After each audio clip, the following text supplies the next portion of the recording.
Hey, fifth graders, Mrs. Griswold here. Hope you guys are staying safe and healthy during this time. It was really great to see some of your faces during your class meetings this week, and I can't wait to see you guys again next week. I really miss seeing you guys every day at Logan.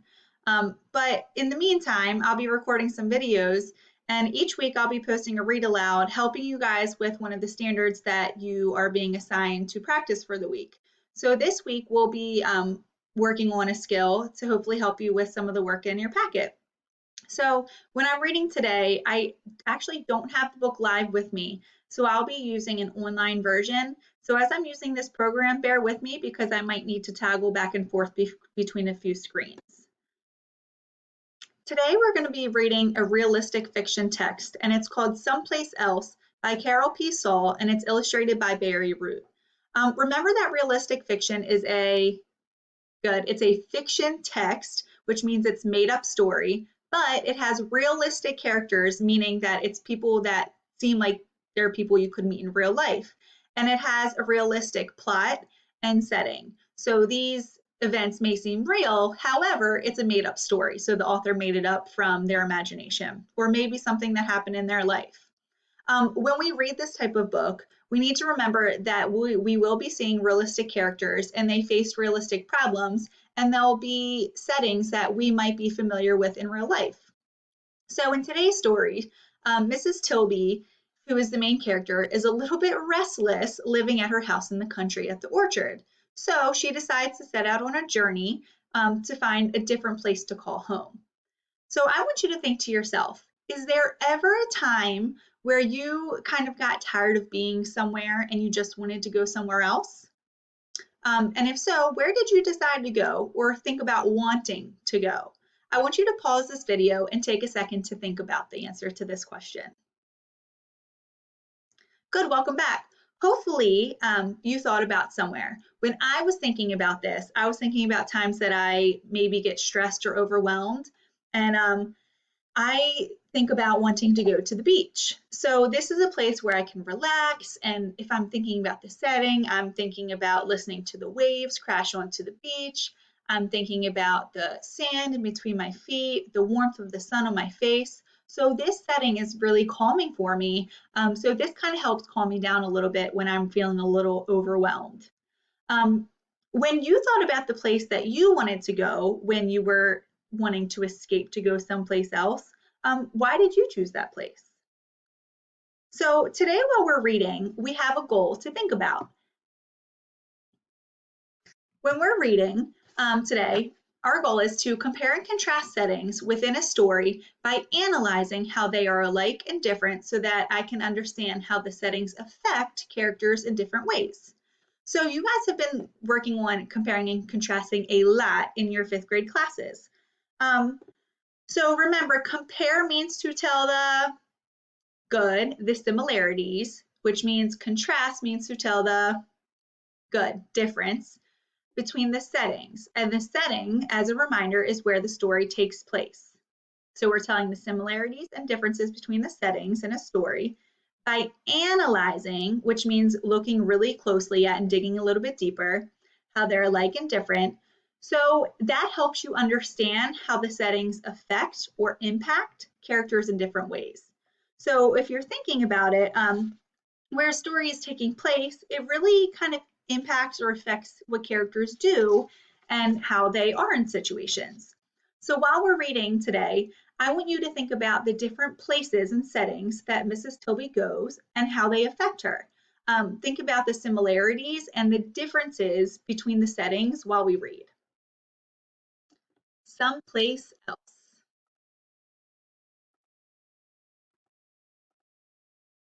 All her life, Mrs. Tilby had lived in the white house by the apple orchard. All her life, Mrs. Tilby had tended the trees and picked and sold apples. All her life, Mrs. Tilby wondered what it would be like to live someplace else. One morning, Mrs. Tilby woke up and went downstairs. Her son Wes was fixing breakfast. Wes, said Mrs. Tilby, all my life I've wanted to live in this house, watching the orchard change with the seasons. All my life I've wondered how it would be to live someplace else, and now is the time for me to try. So tomorrow I'm leaving to visit your brother Les in the big city. It suits me, If it suits me, I'll stay." "But, Mother," said Wes, "this house has always been your home. Where else would you want to live?" "I don't know, dear," said Mrs. Tilby. "I just know that I want to try living someplace else." The next day Mrs. Tilby put her suitcase in the back of the old green truck. She hugged Wes goodbye. Then Mrs. Tilby drove off down the road. The country road that wound the apple orchard became a 6-lane highway. Cars and trucks rushed by. Houses gave way to tall buildings. So if we pause right there, what is our first setting? Good. Our first setting we know is the apple orchard in the country where Mrs. Tilby was living. Mrs. Tilby pulled up in the front of Les's apartment house. It was 40 stories high. Les was waiting for her, looking handsome in his gray banker suit. "Welcome to the city, Mother," said Les, kissing her on the top of her head. "I know you're going to love it here."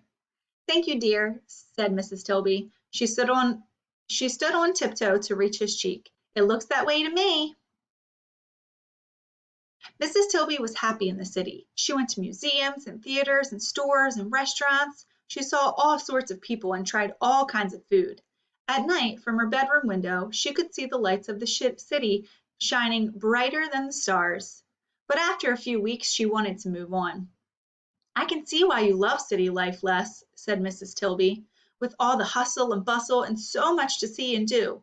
But it doesn't feel like home to me, so I want to try living someplace else." "Oh, Mother," said Les, "stay a while longer. You haven't seen half of the city."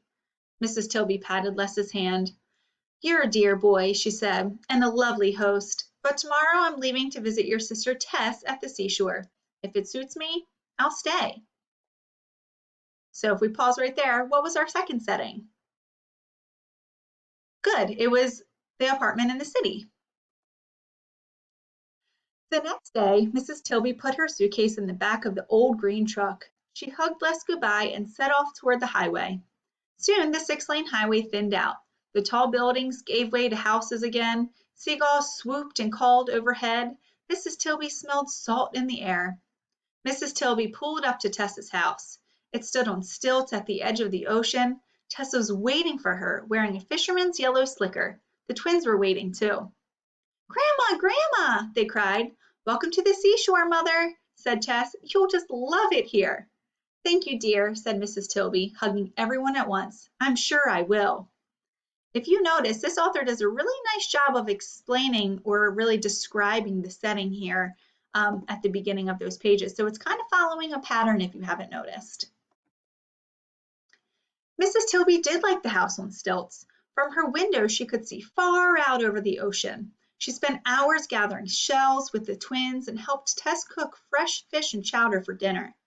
Every evening, Mrs. Tilby went for a barefoot walk along the shore. At night, the sound of waves lulled her to sleep. But after a few weeks, she needed to move on. "I understand why you love living by the shore, Tess," said Mrs. Tilby. "The sea is always changing and the air is ever so clear. But it doesn't feel like home to me, so I want to try living someplace else." "Oh, Mother," said Tess, "you haven't been here long enough. Wait until you see the wild waves at neap tide." Mrs. Tilby patted her hand. "You're a good dear girl," she said, "and you've made me very welcome. But tomorrow I'm leaving to visit your brother Jackson in the mountains. If it suits me, I'll stay." The next day, Mrs. Tilby hugged Tess and the twins. She put her suitcase in the back of the old green truck and drove off down the road. The road narrowed and became twisty. Sand dunes gave way to hills and hills to mountains. Hawks wheeled above her. Mrs. Tilby pulled up to Jackson's house. It was made of stone and sat on the edge of a cliff. Jackson came out to greet her in his thick woolen lumber jacket. He wrapped his mother in a big bear hug. "Welcome to the mountains, Mother," he said. "You're going to love it here." "Thank you, dear," said Mrs. Tilby, adjusting her glasses. "I can't imagine anything nicer." Mrs. Tilby loved the mountains and the smell of the pine that filled the air. Every night she lit a fire in the great stone fireplace. Winter came and snow fell like a thick white blanket. Jackson's wife taught her how to ski. But after a few weeks, she felt like moving on. I know why you love the mountains, Jackson, said Mrs. Tilby. You can see for miles around, and there is more wildlife than I ever dreamed of. But it just doesn't feel like home to me. I'm going to try someplace else. Oh, Mother, said Jackson, at least stay the winter, and you must see the mountains in the early spring. Mrs. Tilby patted his hand. You're a dear boy, she said, and you've treated me like a guest, but I am leaving tomorrow. But Mother Tilby, said Jackson's wife, whose name was Bess, where will you go? You're tired of the orchard, you're tired of the orchard, you've tried the mountains and the seashore, and the big city life doesn't suit you. What is left? I don't know, dear, said Mrs. Tilby. There must be someplace else. So if we pause right there, what are some of the other settings that we've seen? Good, we've seen the beach and the mountains. Let's see what next settings Mrs. Tilby is visiting. The next day, Mrs. Tilby put her suitcase in the back of the old green truck. She hugged Jackson and his wife and drove down the mountain road. Mrs. Tilby tried living in lots of places. She stayed in a cabin by a lake and in a fire tower high above a forest. She stayed in an adobe hut in the middle of the desert. She even spent time on a riverboat. Well, it's a couple different settings. While the author doesn't really describe these, we at least know some of the places briefly where she traveled. But everywhere she went, it was the same. Mrs. Tilby was always happy at first. After a few weeks, she always wanted to move on. One morning, Mrs. Tilby put her suitcase in the back of the old green truck for the last time. Wearily, she set off back toward the apple orchard. All my life, said Mrs. Tilby as she drove, I wanted to live someplace else. Now I've tried all kinds of places and nothing suits me. Mrs. Tilby had almost reached the road that led to the orchard when she came to a crossroads. There, parked at a gas station, she saw a shiny silver trailer. For sale, read the sign on the window. Mrs. Tilby leaped out of the old green truck. She asked to see the inside of the trailer. The silver trailer had a cozy bedroom, a tiny bathroom, and a kitchen that folded out of sight. Mrs. Tilby bought it on the spot. What do you think she's going to do with that trailer? Now, every few weeks, Mrs. Tilby sets off in the old green truck with the shiny silver trailer attached behind. Sometimes she visits Les in the city, or Tess at the seashore, or Jackson and his wife in the mountains. Sometimes she stays in other places. And in the autumn, Mrs. Tilby goes back to the White House by the orchard to help Wes pick and sell apples. Mrs. Tilby is always home, and she is always someplace else. Man, that was a lot of different settings that Mrs. Tilby traveled to, wasn't it? So now that we've read the story, let's recap the different settings that Mrs. Tilby went. All right, we know that she was living, if we go back and we look back in the text if we need, we know at the very beginning that she started off at the orchard. We know this was kind of like in the country. And then we know that she went to the city. She went to the seashore, then to the mountains. And those were all described in depth with a little bit more description. And then on this page, remember, she went to the lake, the forest, and the desert, and the riverboat. So there's a lot of different settings in here. And if we know our goal is to compare and contrast the different settings in order to see how they affect the characters in different ways. So if we have multiple settings, we can choose two to compare and contrast. And we know that a good organizer for comparing and contrasting is using a Venn diagram. And we know Venn diagrams look just like this, and they're really helpful in showing the similarities and differences between two or more things.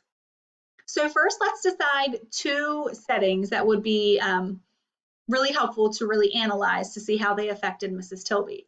I was thinking the first one, and this was mentioned a couple times, was the orchard.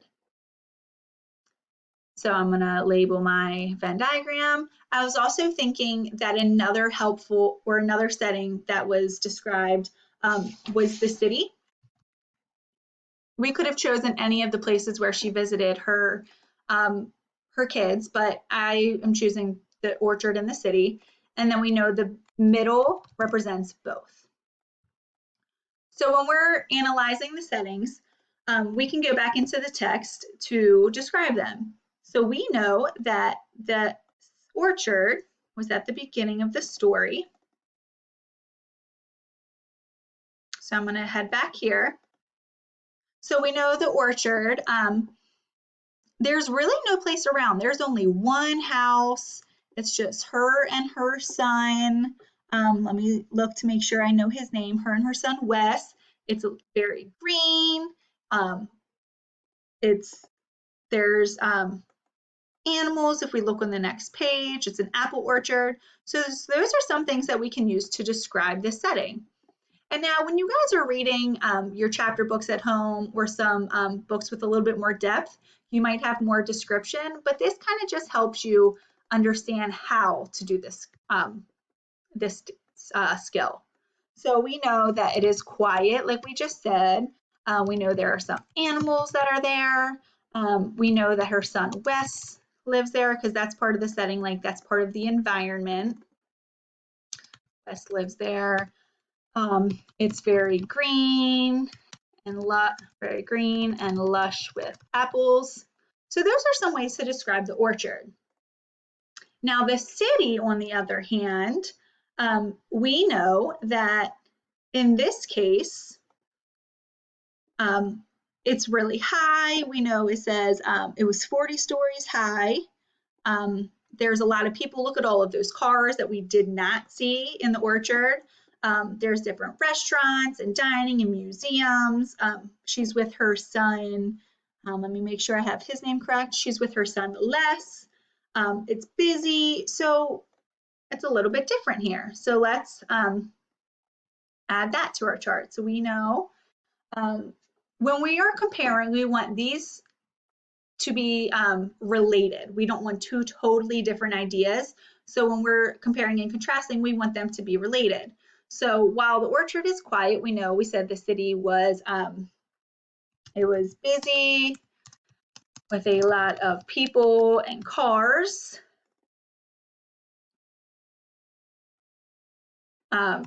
There were very high, instead of animals, there's very high buildings. We're going to say tall and high buildings. We know that instead of Wes living there, it was Les. Les lived there. There were restaurants, bright lights, museums. So that kind of describes what it was like around there. So those were kind of easy, but let's think about the similarities between the two. If you were thinking about how the orchard and the city are alike, what are some things that you noticed were kind of similar about these two settings? Good. So some similarities, we know that her sons or her kids lived there, and that kind of went along with all of the different settings there where she went. So sons lived there. And another similarity I noticed between the two was that it didn't feel like home. Didn't feel like home. So if we're thinking about these similarities and these differences and how they affect her character, we know that they didn't feel like home to her at all. So this affected her because she didn't feel at home. She continued to travel and look around different places, and she went to go experience those different settings. We know that she was looking for adventure, which is why she was able to then buy the silver trailer to go to all of the different settings. At the orchard, she enjoyed picking the apples where it was very green and lush. And in the city, we know that she enjoyed going to the restaurants and the bright lights and kind of having the hustle and bustle. So she liked certain parts of these settings, but because it didn't necessarily feel like home to her, she did continue to travel. So these settings kind of impacted her in a couple of different ways throughout the story. So in your packets at home that were sent home for this week, you're going to see a very similar type of activity like what we just did together. You're going to be comparing and contrasting different settings in the story called Snap Happy. And my challenge for you is to take the information that we kind of just talked about and walked through together and put that information and put that skill into your packet when you're working on your own. I know you guys are going to do a really great job, and I can't wait to see the work that you guys complete. I hope to see you guys next week and have a wonderful week. Bye, guys.